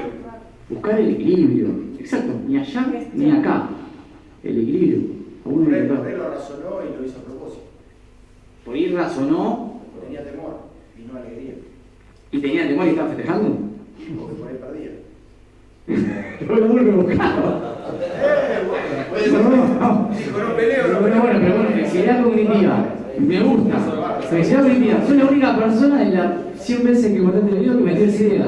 Eso es el creativo. El tipo estaba cansado, no podía pelear más, perdía puntos en lucha y empezó a hacer eso. Empezó a festejar, pero no sabía que iba a poner una advertencia de que le iban a poner un punto de contra y iba a perder la tercer y cuarto puesto de los Juegos Olímpicos 2016, ¿no? Y capaz que se la fue de correr. Bueno, eso es una falla de la toma de decisiones. Cuando vos no contemplás todos los elementos que entran en juego y que te llevan al objetivo que vos planteás, eso es una falla de toma de decisiones. Ponerlo en riesgo también. Lo pones en riesgo. Pero fíjense que acá estamos hablando primero de una emoción de alta intensidad positiva, digamos, como la euforia, que lleva a una falla de la toma de decisiones. Ahora vemos una emoción de alta intensidad negativa, como el odio o el asco de los entrenadores, que lo lleva a la decisión de ponerse en bolas ahí en el tatami, que no entiendo qué relación habría entre eso y que cambien el fallo. Porque el objetivo del entrenador es que cambien el fallo. Pero dijo, no, yo me saco todo. Y el otro lo tranquiliza. Y dice, no, baja un cambio, estás haciendo ridículo. Este ya está, ya lo aceptó, ya pasó. Y el que lo estaba tranquilizando arranca también. Arranca también. Bien. ¿Cómo entrenan esos muchachos? Y este ya estaba saludando al rival, ya estaba, bueno, te felicito, saliste tercero, nos vemos en los próximos juegos. Entonces acá vemos como la falla de la toma de decisiones. Como la falla de la toma de decisiones tiene que ver con estas altas intensidades de emociones. Entonces a veces vos, Carlos, me preguntaba, la falla está en la consolidación del gesto motor. Puede ser que el gesto esté súper consolidado y en el entrenamiento le sale bárbaro, entre 3 compañeros o entre 4 o 5 elige el correcto, pero en una situación de alta carga emocional, como no sabe registrar que él se siente así, toma la decisión inadecuada. ¿Sí? En el deporte que no tengo que tomar decisiones prácticamente, o tengo que tomar una sola, como un deporte balístico, por ejemplo el levantamiento de pesas, yo puedo estar a la si quiero, decir, ya está, ¡pah! Y la levanto, pero porque no va a afectar ninguna decisión. Es un movimiento ultra técnico, uno solo. Acá tengo que estar considerando muchos eventos al mismo tiempo, muchos elementos, como las pelotas que andaban dando vueltas por todos lados. Perdón. Puede haber sido que no haya percibido bien el tiempo, pensó que estaba terminado el tiempo. También una falla en la toma de decisión. O sea, un deportista de un juego olímpico, lo que más tiene que tener es conciencia del tiempo. Juega con el tiempo. Perdóname, teniendo en cuenta el rol que a nosotros nos toca, si observamos la actitud bastante lógico que la actitud de su entrenador sea la que tuvo. Bien. ¿No?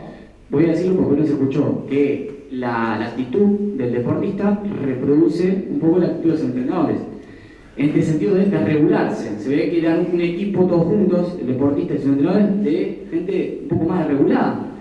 Quizás gente que no tenía experiencia en ese nivel, ¿no? Entonces cuando te enfrentás a algo que no conoces, a veces pasa eso de que nos desregulamos un poco. Por eso lo que trabajamos mucho en la psicología del deporte, para anticipar a deportistas a niveles de competencia que nunca enfrentaron, es visualizarte en esa situación. Veamos un video de cómo es ese estadio, veamos un video de cómo es tu rival. Porque si vos no te condicionás emocionalmente para lo que te va a pasar ese día, te va a pasar todo junto en ese momento, ¿no? Entonces buscamos de esa manera anticiparnos a una situación y generar cierta estabilidad emocional, para que no explote todo en ese momento. Algo, nuevamente a mí a veces me toca esto de poder pensar cómo tomamos palabras que se usan en lo cotidiano con una interpretación cultural de usos y costumbres, y cuando esas palabras nacen de la descripción biológica de algo.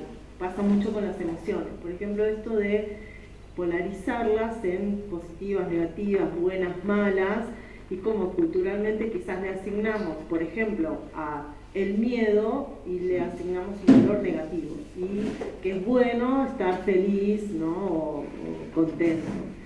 Y para la biología, las emociones tienen un rol de supervivencia, por lo tanto, todas son positivas. Cada una responde a una situación distinta y no podríamos haber sobrevivido sin miedo. No podríamos haber... Claro, supervivencia. Entonces, el tema que sí está más enfocado en lo que nosotros querríamos sistematizar, tiene que ver con lo que dijo Lea, que es la asignación de cierta intensidad y duración de esas emociones. Cuando una intensidad se vuelve muy elevada, si es miedo, bueno, me voy a paralizar y no voy a poder hacer nada. Si lo mismo acá vemos, el ejemplo contrario, de si estoy muy, muy feliz, me paso de rojo. Entonces, por eso hablamos de, primero, poder reconocerlas, porque culturalmente también le ponemos como esa cuestión positiva de no tengas miedo, como si eso fuera posible, ¿no? No tener miedo, sino que tenemos que ver frente a esa situación, conocerla, vivir esa experiencia, ver cómo responde mi cuerpo, mi fisiología, mis pensamientos frente a esa emoción que no voy a poder evitar, y tener alternativas que me permitan ser suficientemente eficiente, efectivo para lograr ese objetivo que tengo, que siempre es más trascendental, ¿no? Y ahí está esto de reconocer las emociones, saber qué función tienen, cómo operan en cada uno de nosotros, qué historia tenemos y cómo las gestionamos. Y para eso generalmente necesitamos que nos acompañen, que sobre todo en las etapas de formación, niños, adolescentes, que eso no es, digamos, es una construcción, y muchas veces es una construcción colectiva y cooperativa también. No taparlas, no ocultarlas, porque eso generalmente siempre es un exceso de energía que está ahí aguantando y que muchas veces puede ser como, a mí me sale sublimada por, bueno, le muerdo la oreja a mi rival, o me lesiono, o me vado, o mis pensamientos empiezan a llevarse la energía hacia otras cosas, y bueno, es esta energía tan rápida que tenemos emocional que no sabemos cómo canalizarla, y el sistema límbico siempre lo va a hacer más rápido que estas decisiones y opciones que tenemos. Cuando yo le doy muchas opciones, cuando le pongo un significado a esa emoción, cuando puedo gestionarla, lo que hago es economizar energía. Y para eso hay que vivir esa experiencia de forma organizada, como puede ser en un contexto pequeño, como es el deporte, que no deja de ser eso, ¿no? Un microespacio regulado, acordado, reglado, que le permite a las personas activar diferentes mecanismos de toma de decisiones. Y lo que importante que les había dicho la otra vez, que después ese acervo decisional, esa red neuronal novedosa, se puede usar para otras cosas, ¿no? ella misma. El círculo ese que comentaba vos es este círculo vicioso en el cual yo puedo empezar con algo chiquitito y puedo ir creciendo. No puedo empezar con un pensamiento simple, una pequeña preocupación que termina en pánico y en la parálisis, ¿no? Entonces, esto es lo que estaba planteando Paula, la intensidad, acá la intensidad máxima en el pánico, ¿no? Acá quizás en una ansiedad, precompetencia, que es bastante habitual, a veces en algunos jugadores vemos preentrenamiento también están como medio ansiosos. Hasta acá es normal, acá quizás el punto para intervenir sea este, porque nosotros no podemos operar sobre la incertidumbre. ¿Qué es lo que genera ansiedad? Y no saber qué es lo que va a pasar, si es un entrenamiento, si me van a decir que el fin de semana voy a durar o no, ¿tá? Sea en el partido, si me va a aguantar la rodilla que estoy recuperando. La ansiedad tiene que ver con no saber algo, ¿no? Y en deportes como el rugby, deportes de situación, deportes con oposición, con contacto y todos los componentes que tiene, la incertidumbre es máxima, es muy elevada. Entonces, inevitablemente van a pasar una situación de ansiedad. Y hasta acá está bien, y eso es lo que tengo que enseñarles. Hasta acá está bien. Si vos sentís que tu cuerpo está un poco tenso, ¿sí? Si sentís que estás un poco agitado, ¿tá? O el corazón te va un poco rápido, te transpira un poco más, hasta ahí va bien. El tema es cuando esos indicadores físicos, por ejemplo, son máximos, o cuando el pensamiento de no, tengo que hacer esto, no, me pasó uno, no, si hago esto mal, cuando el pensamiento y la preocupación es demasiado, esa carga cognitiva es demasiada, ya ahí me estoy yendo al extremo, ¿no? Donde entra en juego la presión. La presión es algo siempre mental, la ansiedad puede ser física o mental, pero la presión siempre es la reconstrucción que yo hago de lo que está pasando. Para mí es lo que voy a enfrentar supera lo que yo tengo. Yo tengo hasta acá y me van a pedir hasta acá. Y eso es la presión, ¿sí? Genera o correlaciona con emociones como el temor, el miedo, el estrés del malo, que sería el estrés, y si esto sigue avanzando, vamos al pánico. Y en el pánico es lo que dijo Pablo, le muerdo de la oreja al rival, o le pego un cabezazo, o salgo corriendo, o me quedo paralizado, ¿no? Entonces, el punto para intervenir es este, porque si no, sigue avanzando. ¿Cómo intervenimos? Hay un par de ideas medio generales. Sí. Un tema, porque ahora por ahí en las competitivas puede ser. ¿En las qué? En las categorías competitivas puede ser que pase esto que voy a decir, pero hoy se ve muy claro en el ranking infantil, sí. La maquinita que son los entrenadores hablando afuera de la cancha. Es todo tipo de indicaciones. Vos decís, loco, hoy me toca verlo un poco más del costado. Por ahí justamente acá no está el tipo de entrenador que se caracteriza eso, por ahí sí, pero uno lo ve de costado y es en mi club, en otros clubes lo ves, que es como que no alcanza el entrenamiento, que ya sos como el que lleva adelante la práctica, que vas a la cancha, que es como un momento re claro donde se tiene que poner a prueba todo lo que están enseñando, toda esta incertidumbre, todo, y encima no puedes esperar ni hasta el entretiempo, tenés que estar de afuera, taca, me parece que al círculo vicioso lo potencia. Sí, lo potencia. Vamos a lo que estuvimos elaborando antes. Está generando una sobrecarga de qué? ¿De qué dos componentes cognitivos? La memoria está cargando con un montón de... Y ya decía, bueno, ahora tengo que ir a jugar. Y aparte de ir a jugar, tiene las 18 cosas que le dijo que tenía que hacer. Entonces está sobrecargando su memoria y también su concentración, porque cada una de esas 18 cosas que tiene que hacer va a estar prestando atención de hacerlas después. Ya pierde la fluidez del juego, ya no va a hacer lo que le salga, lo que entrenó los entrenamientos. Va a estar pensando lo que tiene que hacer para cumplir lo que le pidieron. Y esa es la parálisis por análisis. Analizo tantas opciones de que me dijeron que no termino haciendo ninguna. Hace la parálisis por análisis, es autoimpuesta por uno, y a veces, como decir, viene de una voz de afuera, que sea el entrenador o un padre muchas veces, que te come la cabeza mal, ¿no? Entonces, pasémoslo a términos de la física. Ese entrenador no para de sobrecargar el sistema energético de ese pibe. Y ese pibe entra a jugar con la capacidad de trabajo de su cabeza desbordada. Entonces, claramente, si está en cortocircuito esa cabeza, las decisiones que va a tomar van a ser malas, ¿no? Pero sí, tiene que ver con eso. Esas palabras se traducen en él en muchos pensamientos. Esos pensamientos es el aspecto mental de la ansiedad, esa preocupación. Ya era difícil encarar una o dos cosas de hacer, la tengo que encarar 18 cosas que me dijo. Esa preocupación se traduce en el cuerpo, obviamente. Lo estamos planteando en la primera clase, una conexión entre los pensamientos del cuerpo. No es como si yo digo, bueno, ahora voy a hacer lo que sé, o lo que entendés, es decir, ahora tengo que hacer esto, no te olvides de nada.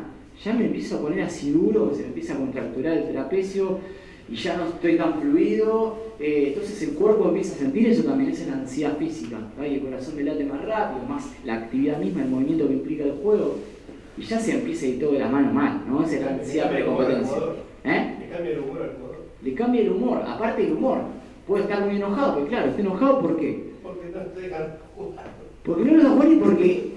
Y aparte de eso, porque no le dan la posibilidad de ser libre y de jugar y de experimentar, siente que cualquier cosa lo puede hacer fallar. Entonces eso primero le genera miedo y después le genera enojo, porque muchas veces el enojo es una forma de no expresar el miedo que sentimos, ¿no? Entonces, bueno, nada, todo lo que pasa a veces por un entrenador que le da la maquinita y le da la maquinita, es importante como entrenador poder detectar en qué momento sí intervenir para que ese sistema tenga la información que necesita para tomar decisiones y en qué momento no, para no sobrecargar ese sistema, ¿sí? Para que no va a tomar las decisiones correctas. Entonces, volviendo a la ansiedad, para intervenir sobre ese paso, en el segundo paso, que es la ansiedad precompetitiva, primero que registren, o sea, que se den cuenta que están ansiosos. Porque como dijimos, hay deportistas que no se dan cuenta de lo que está pasando. No registran. Si están muy acelerados, si están muy hiperkinéticos, si le transpiran la mano, todos los indicadores físicos, ¿viste? No se dan cuenta. Y que están pensando permanentemente, tampoco se dan cuenta, están callados así, y dicen que está pensando en nada. Ya te estás hace media hora así mirando en la pared, ¿cómo no está pensando en nada? No se dan cuenta, ¿tá? No registran. Entonces, tomar registro es el paso 1 para poder modificar esta ansiedad precompetitiva. Es decir, en este momento estoy pensando que me preocupa el resultado. En este momento estoy pensando que tengo que hacer todo lo que me dijo mi entrenador. Me doy cuenta, registro. Recién ahí puedo cambiar algo, si no registro no lo puedo cambiar. ¿Ah? Y digo subjetivo y objetivo porque subjetivo podría ser registrar los pensamientos que tengo o las sensaciones físicas que tengo, y objetivo es, che, pará, tomate la frecuencia cardíaca y estás en 120, no arrancó el partido, es un parámetro objetivo que estás muy activado, ¿no? Entonces, ambos registros es importante que se correlacionen. Muchas veces le vimos a los jugadores que digan cuán ansiosos se sientan del 1 al 10, por ejemplo, y después le pedimos que midan la frecuencia cardíaca para que vayan viendo si hay una correlación entre eso o no la hay. Porque a veces te dicen, y estoy 5 activado. Igual que los entrenamientos, ¿no? Sí, 5 activados. Bueno, tomate, 130. Y los entrenamientos estabas a 90, a 100. Estás 5, estás 6 o 7. Entonces, a partir de esa comparación, esa correlación de parámetros subjetivos y objetivos, empiezan a conocerse más. Hasta que llega un punto que dicen, y no, debo estar en 110 pulsaciones. No es chiste. O sea, a partir de la repetición de asociar registros objetivos y subjetivos, es lo que le pasa a un maratonista. Sabe a cuánto va. Durante 3 horas sabe la cadencia de cada paso, cuántos pasos está dando. Tiene un nivel de registro subjetivo inmenso. ¿Ah? Bueno, en deportes como que no son cíclicos, en deportes cíclicos como el rugby, es más difícil generar esta capacidad de registro tan clara, pero se puede entrenar. Entonces, primer paso, registrar. Segundo paso, explicar la perspectiva direccional y la zona de óptimo funcionamiento. Esto es zona de óptimo funcionamiento. ¿Qué es la perspectiva direccional? La perspectiva direccional dice que no importa lo que estás sintiendo, sino el sentido que vos tenés.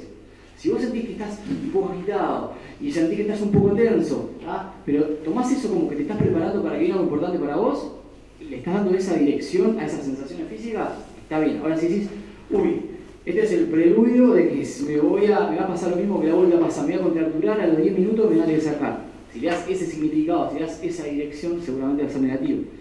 Obviamente que si verdaderamente sus sensaciones son muy elevadas, no sirve la perspectiva direccional. No sirve decir, no, pensá que va a estar todo bien o pensá que eso te sirve.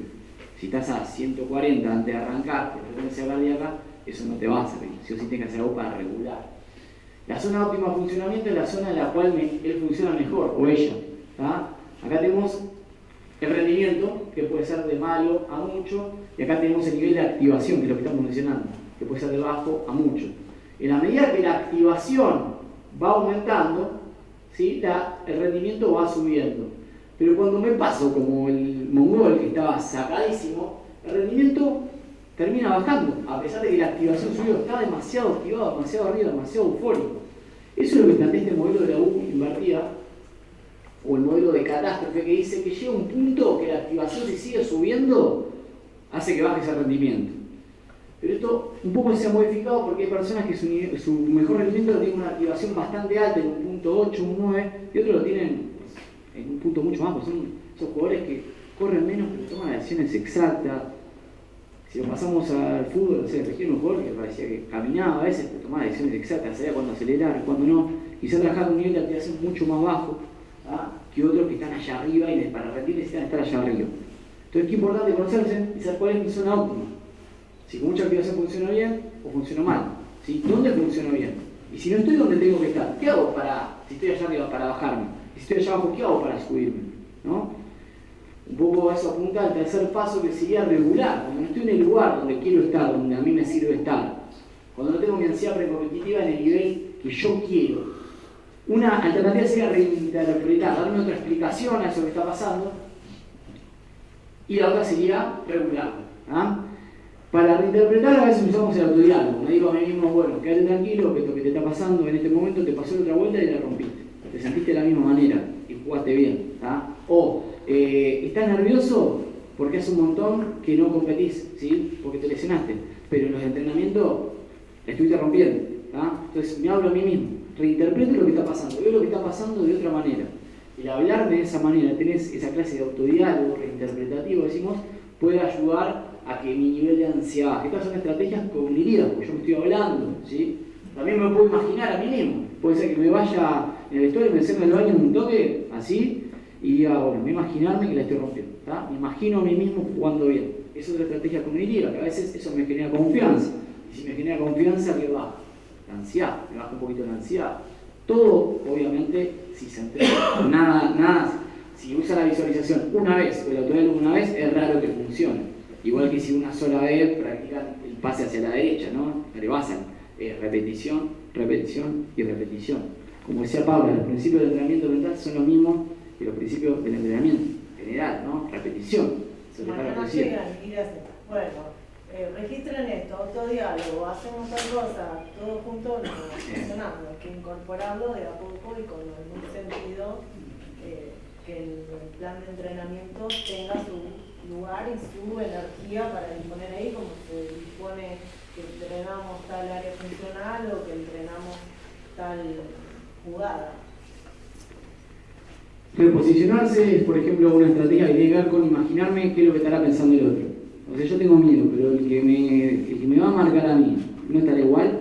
¿Sí? ¿No le estará pasando lo mismo? ¿O yo estoy mal porque hoy está lloviendo y la cancha está, qué sé yo, más embarrada? No, en realidad, a usted le gusta la cancha embarrada, ¿no? ¿Sí? Bueno, me gusta porque sigo conociendo cosas. Pero digo, lo que yo considero como negativo, puede ser un factor climático. También puede ser un factor climático adverso para el otro. Entonces, tengo que reposicionar a veces. No individualizar la situación. Bien, en estas estrategias no hay una dimensión temporal que predomine, porque yo me puedo imaginar a mí mismo jugando bien en el partido que va a ser dentro de 15 minutos o 20 en el futuro. O puedo recordarme a mí entrenando bien en el entrenamiento pasado. O puedo hablarme a mí mismo bien de algo que hice hace un año.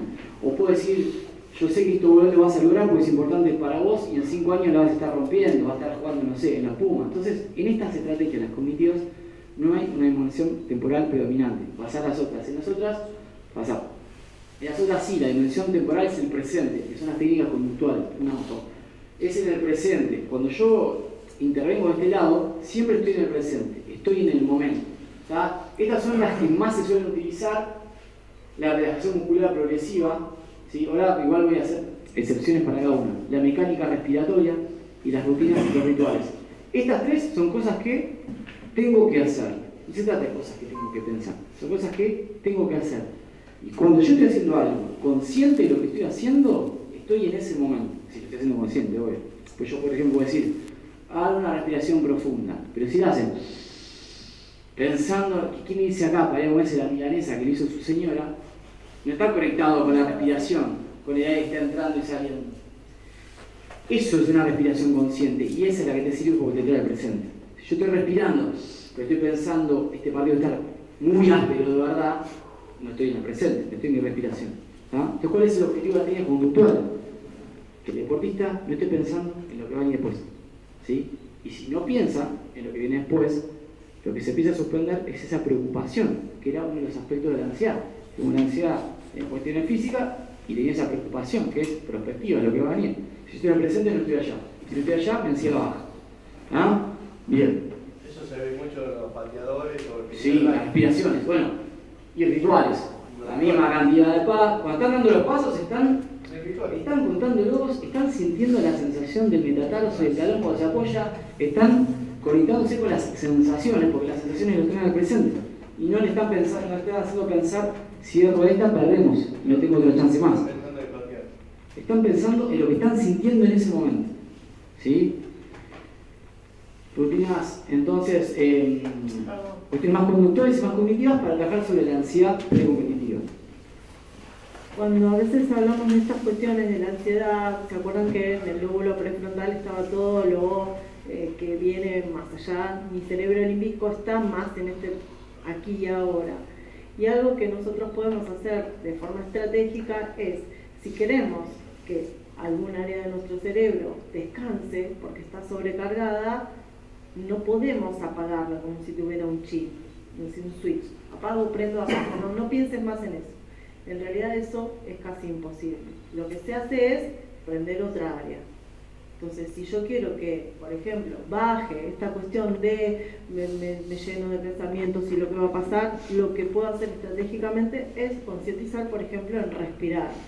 Porque estoy prendiendo una área distinta, en donde la energía se va a volcar ahí y automáticamente esa otra área va a descansar, porque no se puede tener todo prendido al mismo tiempo si no se sobrecarga. Y esa es una buena estrategia para poder focalizar. El aquí y el ahora va a tener mucho que ver con la capacidad de tener energía para tomar la mejor decisión motora, por ejemplo, que se ejecute. Por eso los rituales sirven, porque son como preparatorios para que no existan interferencias y ese gesto motor automatizado se ejecute. A veces ese preámbulo es como que el que dispara ese control motor que se tiene de forma más rápida, con menos interferencias que se van como sacando la energía hacia otras cuestiones como pueden ser culturales, sociales, emocionales, internas, externas, que no dejan de ser como un ruido mental que impide que ese control motor se ocurra. Nosotros, como parece complicado porque repartimos todo como en pedacitos, pero todos ustedes como deportistas han vivenciado qué sucede cuando todo sucede hermoso. Y eso nosotros lo conseguimos como ese estado de flow, es decir, lo separamos en partes, pero todos anhelamos en algún momento de ese deporte que practicamos poder vivenciar ese estado de flow, que es ser uno con lo que se hace, y cuando se logra es una sensación hermosa y todo cuadra, no hay que... Desaparece el ruido, digamos. Desaparece todo eso y fluye, y a veces las cuestiones culturales, emocionales, todas estas que estamos hablando como obstáculos, lo que impide es justamente que, lo que decía el entrenador, salir, divertirse, que fluya, ¿no? Ese estado de flow también se entrena, pero cuando sucede no es algo que uno va a lograr en el otro lo construye y lo posibilita por sí solo, y eso, bueno, acompañar en esa formación me parece que es lo más lindo como entrenadores, ¿no? Dejar que suceda y en algún momento observar las maravillas que pueden hacer los seres humanos cuando despliegan todo su potencial motor. Bueno, hasta acá para no sobrecargar el sistema más. Pero bueno, queríamos que se fueran con esto limpio. Toma decisiones no es solamente hacer neuroentrenamiento, ¿sí? Sí. Chicaba, todo lo que ustedes generalmente nos cuentan a nosotros, mentalmente lo vamos aplicando a nuestra actividad, ¿no? Gracias. Mentalmente, constantemente buscamos ejemplos dentro, o situaciones que han sucedido a lo que ustedes van narrando. En el aquí y ahora del jugador, para no provocarle esa ansiedad del futuro, este exceso del futuro, ¿no? Que provoca el jugador está en un vestuario, debe entrar a una cancha. Es provocado muchas veces por el entrenador. El entrenador tiene que dar una charla técnica. Evidentemente ahora un planteo en un futuro van a tener que desarrollar los jugadores. Perfecto. Eso lo va cargando la energía. Sí. Esa etapa estructural del entrenador hablando del jugador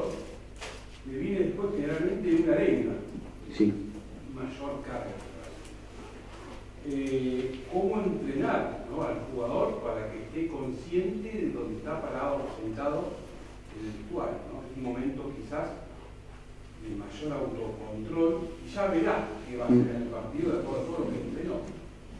Me pasó esto, yo hace unos años, en un partido jugando en La Plata con un equipo que llevaba, estaba en un almuerzo como entrenador, frente a un entrenador de un equipo neozelandés de desarrollo, que jugaba un partido en otra cancha. Y en un momento estaba tan divertida la charla, me interrumpe el capitán, mi capitán, para decirme, estamos listos para la charla. Yo me tenía que levantar y dirigirme al vestuario para hablar. Y le digo al entrenador de neozelandés, bueno, me voy yo, en un rato te va a tocar a vos. Me dice, no, dice, yo ya trabajé en la semana, ahora le toca trabajar a ellos. Extremos, ¿no es cierto? Sí. De cómo encontrar el equilibrio, ¿no? Del entrenador en esa charla para no sobrecargar. Todo lo que sí me lleva a esto, al término ritual, porque el ritual puede ser cómo pongo la pelota y los pasos para atrás, o el ritual de que cada vez que van a jugar el entrenador habla y después viene la arenga. Digo, en un punto ese ritual se instala y en un punto ese ritual sirvió, por eso se instaló. Ahora, puede servir quizá para el 70% de los jugadores, por ejemplo, o para el 80%, ¿qué pasa con ese 20%? Creo que tu pregunta va por eso que no le sirve.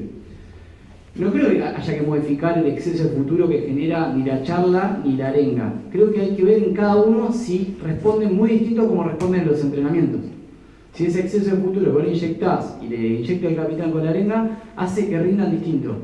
Si de 25, 4 jugamos distinto, bueno, con eso sí hay que hacer algo. ¿Tá? Con eso quizás tiene que trabajar un psicólogo, pueden trabajar ustedes diciendo, bueno, ¿qué es lo que te pasa? No, que en ese momento la verdad que a mí me hace mal, porque eso me genera más ansiedad. Bueno, listo, es una cosa, se cantó una canción en la cabeza mientras hablo. Si vos no me estás mirando mientras yo hablo, a mí no me va a ofender, porque sé que es por esto, por ejemplo, ¿no? Digo, qué importante es saber individualizar el caso. No se trata de que algo le sirva a todos, se trata de entender a quiénes no le está sirviendo lo que haces. No hay que cambiar el sistema y los rituales que ya tienen, porque por algo se instituyeron así, sirve. ¿Ah? Ahora, si en un equipo ese ritual hace que el 90% haga las cosas muy distintas a los entrenamientos, evidentemente hay una sobrecarga que hay que elaborar. Quizás hay que modular un poquito, quizás la arenga tiene que ser menos emocional y más táctica. Sí, quizás el entrenador, en vez de decir 18 cosas, como decía darle la maquinita, tiene que decir 3. ¿No? En el otro extremo está el entrenador de Nueva Zelanda, no decía nada. Bueno, no tenemos que estar ni acá ni allá, buscar ese punto donde funcione, pero trabajar con esas variables, que son las variables de entrenamiento. El volumen, la carga, la intensidad. A veces varía con los grupos, te toca el año claro. En el grupo y bueno, a veces todo se resuelve por simplemente el hecho de que a veces se resuelve simplemente por el hecho de que vos, la persona a la que vos observaste que no le sirve, te acerques y me di cuenta que no te está sirviendo esto. En esa charla, la mirada, el ser mirado por el entrenador, resuelve un montón todo. Bueno, voy a busquemos una forma juntos y quizás ahí ya literalmente se resuelva, porque esa persona quizás no está mirando, observando la arenga, sino está recordando que esa arenga, si bien a él no le sirvió, sabe que su entrenador lo vio, sabe que a él particularmente se tomó el tiempo de dedicarle esas palabras y ya se resolvió. A veces es eso, como pensar que porque soy el entrenador todos tienen que hacer lo que yo digo o todo tiene que funcionar para todos igual, y bueno, ustedes como entrenadores saben la carga que es estar observando a cada uno individualmente, y bueno, ahí está el trabajo también de lo que yo dije al principio. Ustedes modifican el escenario de las personas que están entrenando con ustedes, son parte. Entonces ahí trabajamos, ¿no? Ustedes también tienen un cerebro, también tienen sus emociones, también las tienen que gestionar y también influyen en el otro.